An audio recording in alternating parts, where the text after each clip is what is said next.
What we do know is mostly from the Israeli side and from the Americans who have given us a briefing here in Washington in the last few hours, which I will talk about in a moment. But first of all, a bit more information from the Israeli side. We know now that these attacks were carried out in waves over the course of the past few hours.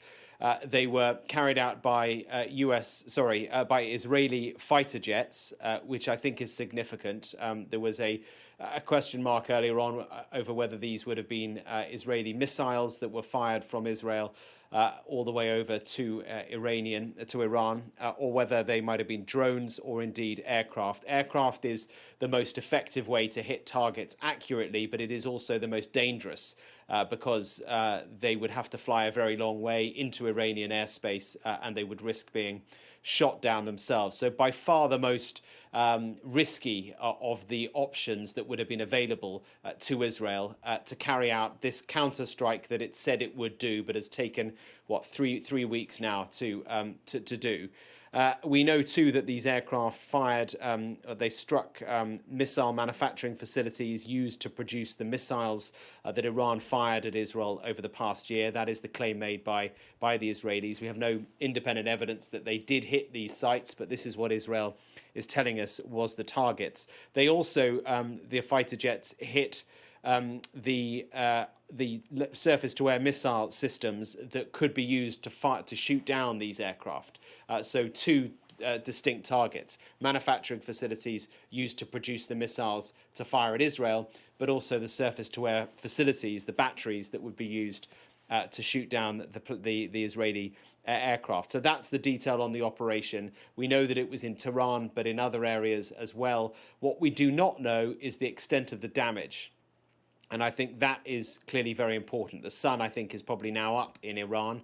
And so to the extent that there is any access to any of these areas that were hit, we will get a bit more clarity on what was hit. I've been surprised over the past few hours that we haven't got any more imagery from Tehran or indeed other parts of the country, social media imagery or anything. There hasn't been a great deal, which I think is certainly noteworthy. I mentioned that the Americans have given us a briefing.